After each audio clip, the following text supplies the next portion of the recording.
Hai Positive People, kita kembali melanjutkan seri pengajaran kita. Kita sudah menyelesaikan Matius 18, kali ini kita masuk Matius pasal 19. Kita mengambil ayat pertama dan kedua. Setelah Yesus selesai dengan pengajarannya itu, berangkatlah ia dari Galilea dan tiba di daerah Yudea yang di seberang sungai Yordan.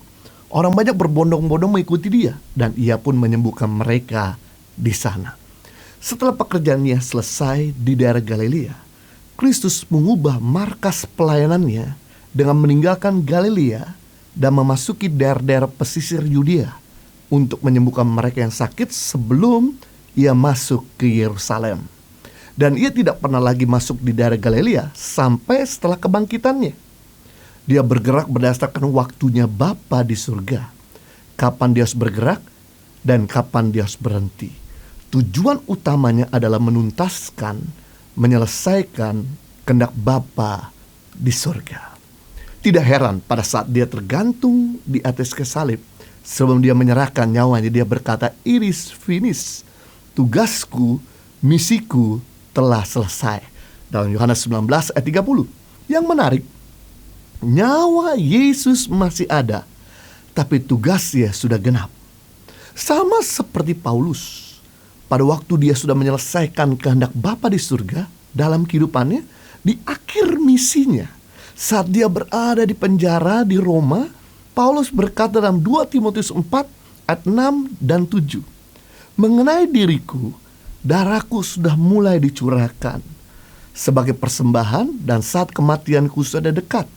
Aku telah mengakhiri pertandingan yang baik, aku telah mencapai garis akhir, dan aku telah memelihara iman." Wow, di akhir kehidupannya Paulus, sebelum dia mati, saat dia penjara, hendak dia mau dipenggal, Paulus berkata bahwa aku telah mengakhiri pertandingan dengan baik, dan aku telah mencapai garis akhir, dan telah memelihara iman. Menarik bukan?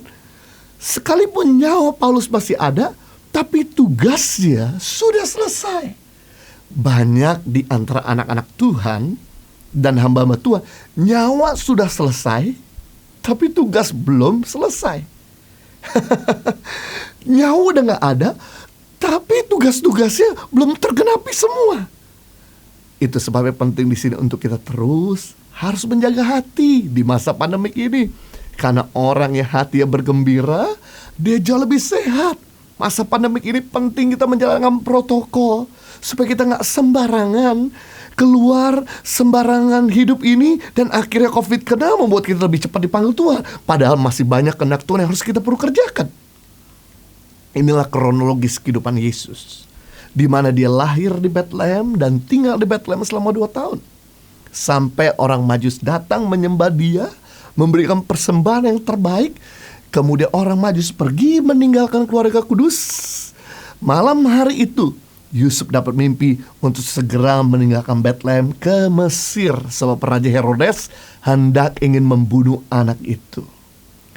Lalu menyingkirlah keluarga kudus di Mesir dan tinggal di Mesir 4 tahun.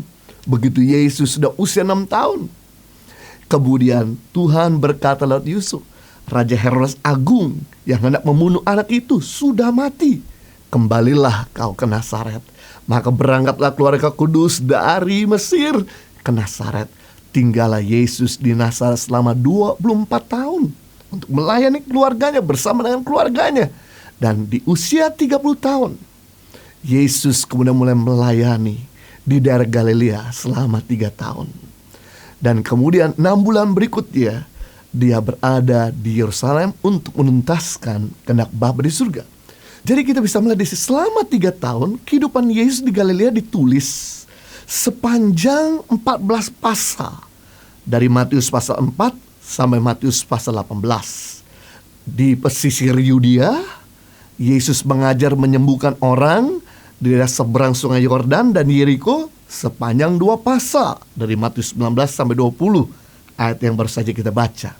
Dan selama 6 bulan kehidupan Yesus di Yerusalem ditulis sepanjang 8 pasal, dalam Matius pasal 21 sampai 28. Waktu Yesus, ternyata kita perhatikan di kronologis hidupnya, lebih banyak pertama dengan keluarganya. Selama 30 tahun Dia selalu bersama keluarganya, melayani keluarga, mendukung keluarga, support keluarganya. Dan setelah itu, waktu Yesus yang terbanyak yang kedua, dia bersama dengan orang-orang di Galilea selama 3 tahun. Baru sisa 6 bulan dia berada di Yerusalem untuk mengajar, melakukan mujizat, dan menggenapi rencana Bapa untuk mati sebagai tebusan bagi dosa manusia dan bangkit pada hari ketiga. Yesus harus berada di Galilea selama 3 tahun. Orang-orang Galilea ada orang-orang sederhana, low class, bermasalah. Sedangkan orang-orang Yerusalem adalah orang-orang middle up. Yesus bisa saja sebetulnya memilih tinggal di kota besar seperti Yerusalem daripada di Galilea. Tapi dia mengerti kehendak Bapa yang universal, yaitu kerajaannya harus dinyatakan di bumi. Kehendaknya harus terjadi di Galilea. Karena di surga tidak ada orang sakit, di surga tidak ada orang menderita, di surga tidak ada orang menangis, di surga tidak ada orang putus asa. Dan itu harus terwujud di daerah Galilea yang banyak sekali orang membutuhkan. Karena orang yang sakitlah yang butuh dokter, orang bermasalah yang butuh pertolongan. Itu sebabnya dia berada di Galilea untuk menolong yang lemah agar menjadi kuat, yang sakit agar disembuhkan, yang miskin agar diberkati, yang kurang pengetahuan agar diberi pengetahuan, yang jahat agar menjadi baik, yang salah hidupnya agar menjadi benar, yang hilang agar diselamatkan. Setelah sudah genap, baru dia berangkat meninggalkan Galilea, pergi ke pesisir Yudea untuk melayani, dan kemudian masuk ke Yerusalem untuk menyerahkan dirinya. Kita bisa lihat kronologis kehidupan Yesus di sini. Yang pertama, dia jadi berkat buat keluarga selama 30 tahun, melayani keluarganya, support keluarganya, jadi tulang punggung bagi keluarganya, jadi berkat bagi keluarganya. Yang kedua, dia jadi berkat buat orang-orang membutuhkan selama 3 tahun di Galilea. Yang ketiga, dia jadi berkat buat dunia ini, yaitu dengan melakukan kehendak Bapa agar misi keselamatan terjadi atas setiap manusia yang menerima dia sebagai Tuhan dan Juru Selamat. Mengikuti kehendak Bapa di surga tidak selalu mudah. Kita harus seringkali bersedia menyangkal kehendak kita pribadi dan mengutamakan kehendak Bapa di surga.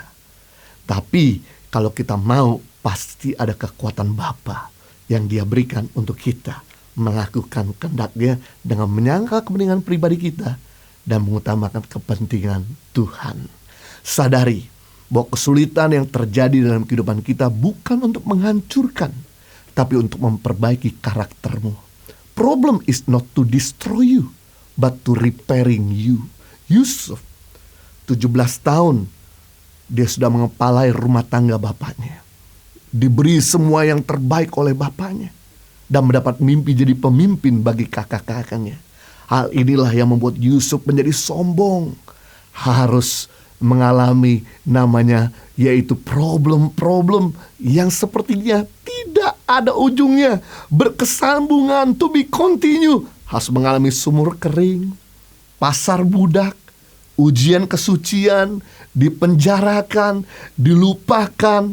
Tapi yang menarik, Yusuf tidak memberontak. Dia terus bersedia untuk mengikuti kehendak Bapa di surga. Inilah yang menghantarnya, membuat Yusuf rendah hati, membuat Yusuf menjadi orang yang punya karakter dan menuju kepada takhta penggenapan rencana Bapa di surga.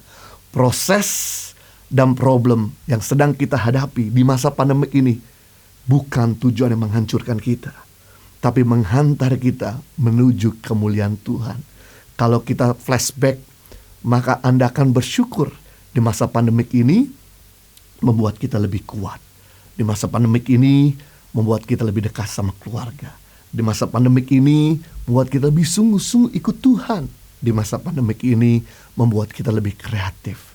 Di masa pandemik ini membuat kita hidup lebih cemerlang dalam karakter. Apa itu karakter? Apa yang dikatakan dan apa yang dilakukan sama. Dengan demikian orang boleh melihat perbuatanmu dan memuliakan Bapa di surga. Stay strong. God bless you.